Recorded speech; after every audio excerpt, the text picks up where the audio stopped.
Morning, Rabbi Isai. Get to Vach. I want to start Be'ez Hashem today with just an idea of an email that I received the last few days. Received an email from somebody. He says to me, "You probably don't know who I am. I just want to tell you my story that started with the Rav's Chizuk through Torah Anytime."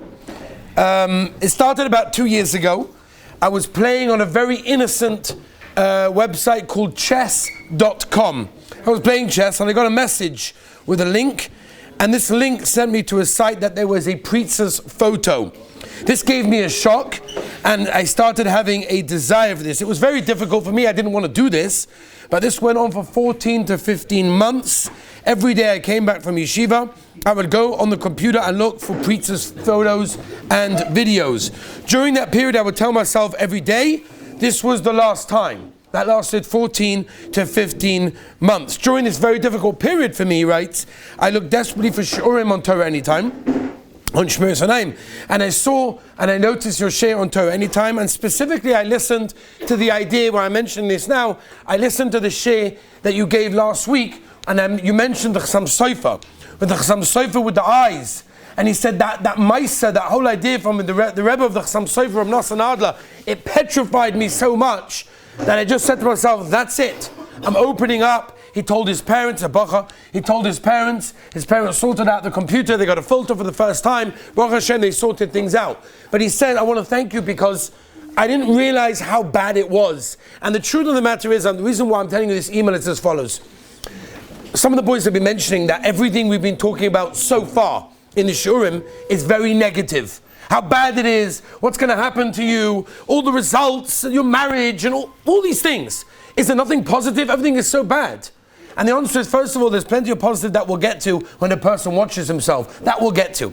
But I said the first thing we have to do is we have to start with how bad it is.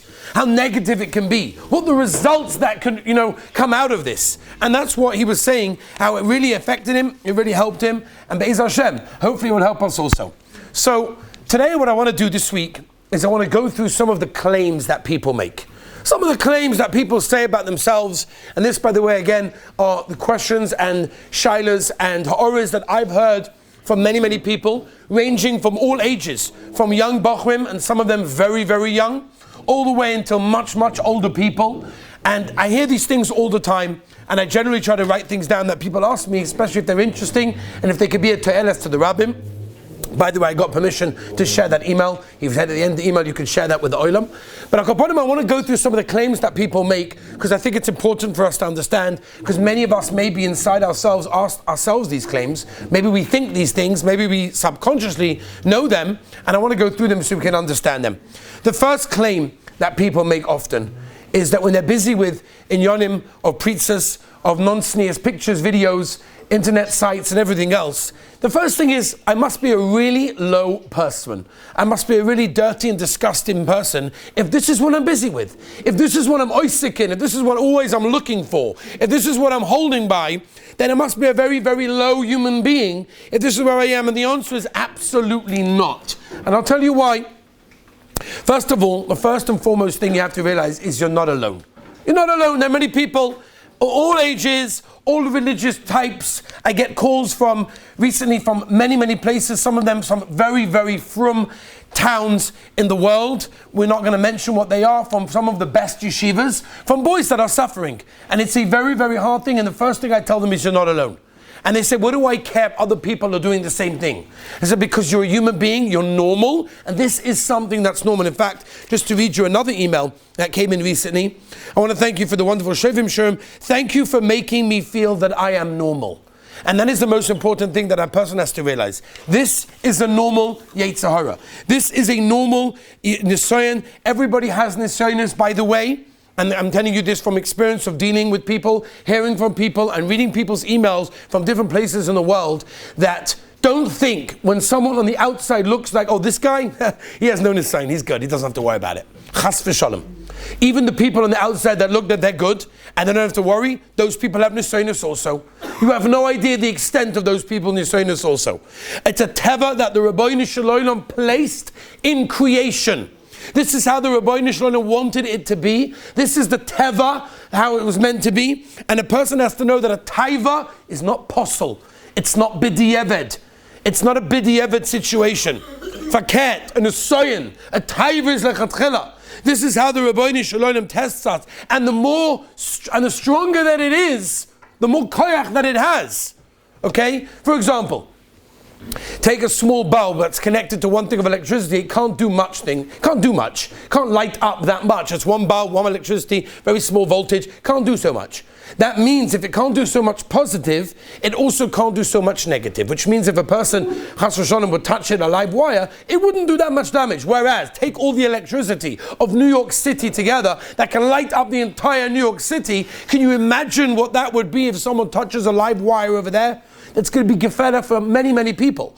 The stronger something is, the better it can do, the more it can do.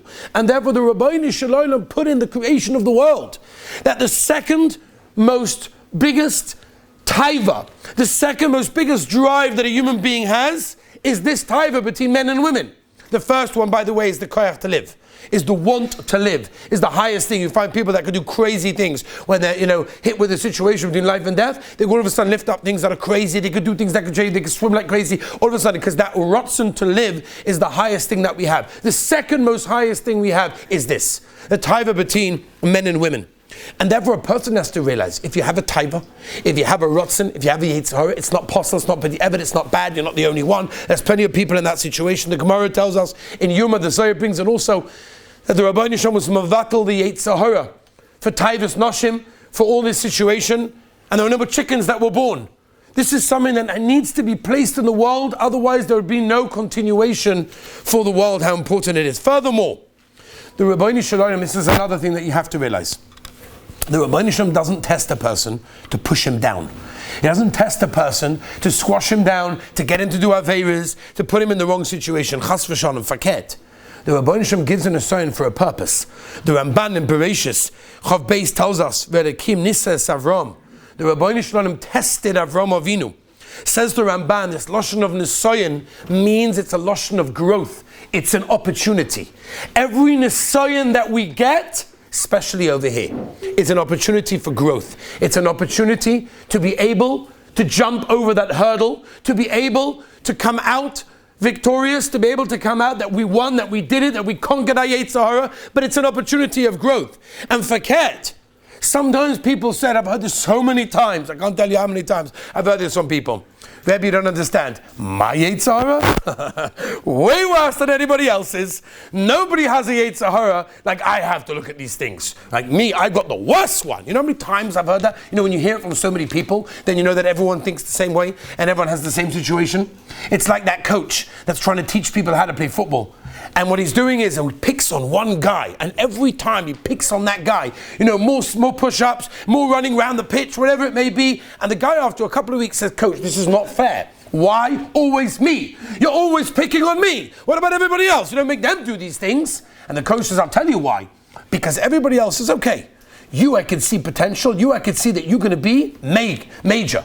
You're going to be unbelievable. You'll be one of the best players. So I have to make sure that you're going to get there by testing you. Zuk the Rabbeinu Shalom. If a person sees that he's being tested, perhaps more than others, or he feels he's got a stronger drive for it, he should realize that the Rabbeinu Shalom is testing him specifically because the Rabbeinu Shalom sees in him how far he could go. He sees how great he can become. The Rabbeinu Shalom doesn't test the Rishayim. The Rabbeinu Shalom doesn't test those that are not interested. The Rabbeinu Shalom tests those that care, those that are trying, and those that can actually rise up from the opportunity. That's what the Lashon, says the Ramban, of an Nisayon is. The Lashon of an Nisayon is a Lashon of raising up. Person can be raised up in that case. And the greater you feel the taiva, the greater investment obviously you are. The Chofetz Chaim writes, in Ikvus de Mashiach, right before Mashiach comes, the Mulchama only gets stronger and stronger because the yetzer hara realizes it's almost all over. And he has one opportunity, a small amount of time, to try and chap whatever he can. It's coming to the situation. So with his last strength, the Rabbeinu Shalom gives the koyach to the Sultan to try whatever he can. He tries, and it's our generation, that's what's going on. Wherever we look, wherever we go, whatever we're doing, whatever situation we're put in, we have these nisoynos, because the Satan is trying whatever he can, right before Mashiach, to chap and chap and chap, and he have areas that he possibly can. And therefore, person, but right before he gets in a taiva, when he gets these taivas again and again, he shouldn't think to himself, I'm a low person, I'm a disgusting person, I'm a dirty person. I'm a normal human being. And because the Rabbeinu Shalom sees in me such great height, such great opportunity, therefore, he's testing me. And that's my opportunity to grow. Reb Tzadok HaKohen writes that a person can see his tachlis, person can see why he was placed into the world. So Reb Tzadok HaKohen, if he feels a strong magnetic force to one specific aveira, it could be, says Reb Tzadok HaKohen, that is why he was placed on the world, to just be able to conquer one more time of that taiva. The Vilna Gaon on Yonah writes very simply, well, the whole purpose of a human being is to fix that which he stumbles on the most in this world. Listen to the words of the Heilige Chofetz Chaim. The Chofetz Chaim writes, people often say, what do you want from me? If only I wouldn't have grown up in the way that I grew up, with the friends that I had, with the things that I saw, if I wouldn't have seen that, and if I wouldn't have gone there, and if I wouldn't have done that, then I would have been a greater person. What do you want from me? I've seen it already, I've done it already, I've gone there already, it's too late, I can't do anything about it. If only I wouldn't have done that, then I would be a great person. Zog the Chofetz Chaim, that's a big mistake. Why?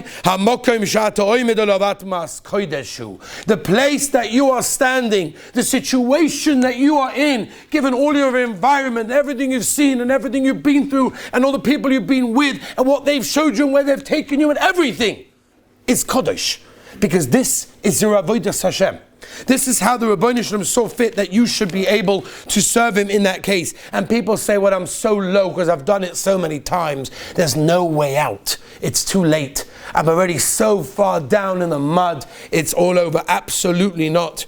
These are the words of the Yetzer Hara. Maybe next week we'll discuss a little bit more practical eitzes of what a person can do if he's fallen. But I want to end with one last thing. I heard this from Rabbi Ephraim Waxman. Unbelievable Yesod Rabbi Isai. He said like this: when the Rabbeinu Shalom created Adam Arishon, the Malachim said to Hashem, who's this Adam? What is this human? What is this Adam? And the Rabbeinu Shalom said to the Malachim, this Adam is greater than you. And the Malachim said, what? This Adam is greater than us? Show us. So the Rabbeinu Shalom brought all the animals of the world, and he brought them to the Malachim and said, Malachim, here you go, name them, give them names. Malachim had absolutely no idea. The Rabbeinu Shalom brought Adam Arishon, and Adam Arishon says, this is a cow, this is a goat, this is a sheep, whatever. He started naming one after the other. Right? Says Reb Tzadok HaKohen that a person has to realize that we are the greatest being, greater than Malachim. You know why? For one reason. Because we can fall. We have the ability to fall. A malach doesn't. A malach has no bechira. A malach can't fall. The very fact that we can fall makes us greater than a malach. Yes, we have to take that falling and use it. Yes, we have to try not to stay down on the ground. But upon him to realize and have the realization that falling, Yetzer Hara, taivas in these inyanim are natural, normal things that everybody goes through. Be'ez Hashem, next week we'll talk about some practical strategies of how to get out of it. Have a wonderful day.